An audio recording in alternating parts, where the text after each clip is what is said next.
एक राजा था। वह कर्मवादी था। वह कार्य करने पर विश्वास रखता था, भाग्य पर नहीं। उसे अपनी प्रजा के सुख दुख का पर्याप्त ध्यान रहता था। एक बार राजा अपने सिपाहियों सहित शिकार खेलने निकला। घने जंगल में पहुंचते ही अचानक एक शेर सामने आ गया। शेर को इस प्रकार अचानक सामने खड़ा पाकर राजा के सारे सिपाही भाग खड़े हुए। राजा अकेला रह गया।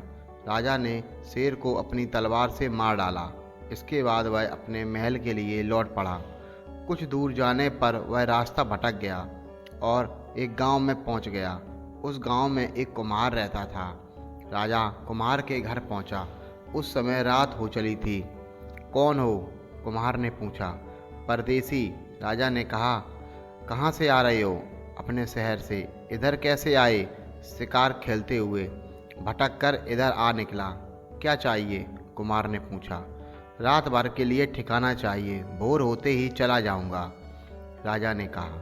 ठीक है, तुम मेरे घर पर रात बिता सकते हो, कुमार ने अनुमति देते हुए कहा। राजा ने हाथ मुंह धोया। तब तक कुमार की पत्नी ने राजा के लिए आंगन में चारपाई बिछा दी। वह चारपाई उसके सबसे छोटे बेटे की थी। राजा उस चारपाई पर सो गया। आधी रात को एक आदमी आंगन में प्रवेश करता हुआ दिखाई दिया। कौन हो तुम? राजा ने उसे चोर समझकर ललकारा। पूछा। मैं भाग्य का देवता हूँ और भाग्य लिखने आया हूँ। उस आदमी ने कहा। जो भाग्य का देवता था, तुम किसका भाग्य लिखने आए हो? राजा ने पूछा। इस चारपाई पर सोने वाले का, देवता ने उत्तर दिया। इस पर तो मैं सोया हूँ, जबकि यह चारपाई इस घर के मालिक के सबसे छोटे बेटे की है। राजा ने कहा। तो मैं तुम दोनों का भाग्य लिखूंगा। देवता ने कहा। तुम क्या भाग्य लिखोगे? राजा ने पूछा। वही जो बड़े देवता ने कहा है, देवता ने बताया। बड़े देवता ने क्या बताया है? राजा ने पूछा।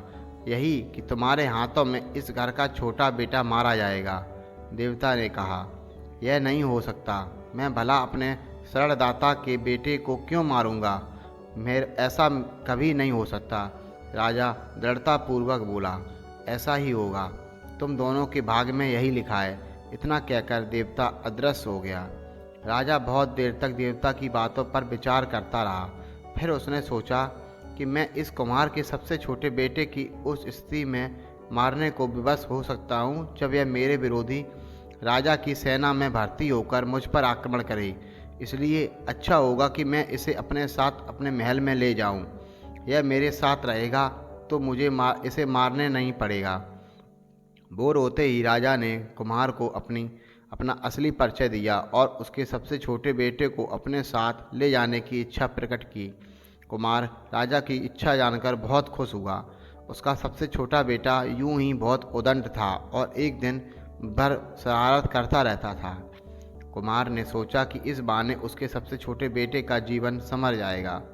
कुमार के सबसे छोटे बेटे को अपने साथ लेकर राजा अपने महल में लौट आया। उसने कुमार के सबसे छोटे बेटे को अपने रनिवास में रानियों की सेवा में लगा दिया। एक दिन राजा अपनी सभा में बैठा मंत्रियों से विचार विमर्श कर रहा था कि उसी समय रनिवास में एक सेवक भागा भागा आया। महाराज, महाराज, रक्षा कीजिए, रनिवास में शेर घुस आया है, रानियों को बचाइए, सेवक ने पुकार लगाते हुए कहा। राजा ने तुरंत म्यान से तलवार खींची और सेवक के साथ रनिवास की ओर दौड़ पड़ा। पीछे पीछे सभी मंत्री अपनी अपनी तलवार लेकर दौड़ पड़े। राजा ने रनिवास पहुंचकर देखा कि बड़ी रानी के कक्ष में एक शेर बैठा हुआ है और बड़ी रानी भय से मूर्छित होकर भूमि पर गिरी हुई हैं।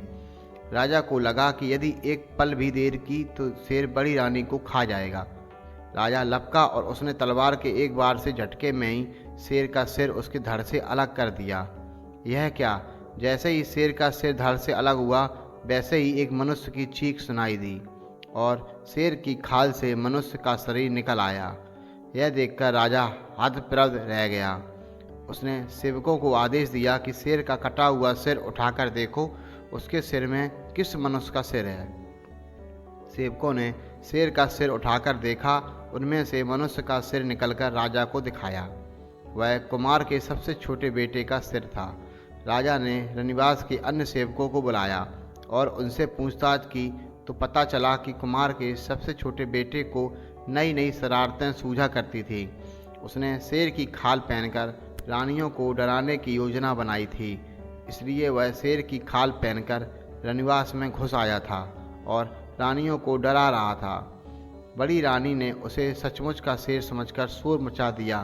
तब यह एक सेवक भागकर राजा को बुला लाया था। यह सब जानकर राजा को भाग्य के देवता की बात याद आ गई, जिसने कहा था कि कुमार का सबसे छोटा बेटा तुम्हारे हाथों मारा जाएगा। यही हुआ भी। राजा ने अपने मंत्रियों को सारी बात बताई और कहा, कर्म तो बलवान होता ही है, लेकिन भाग्य का लेखा भी बलवान होता है।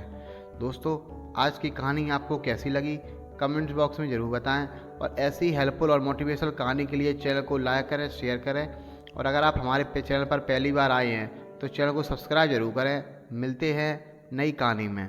Okay, bye.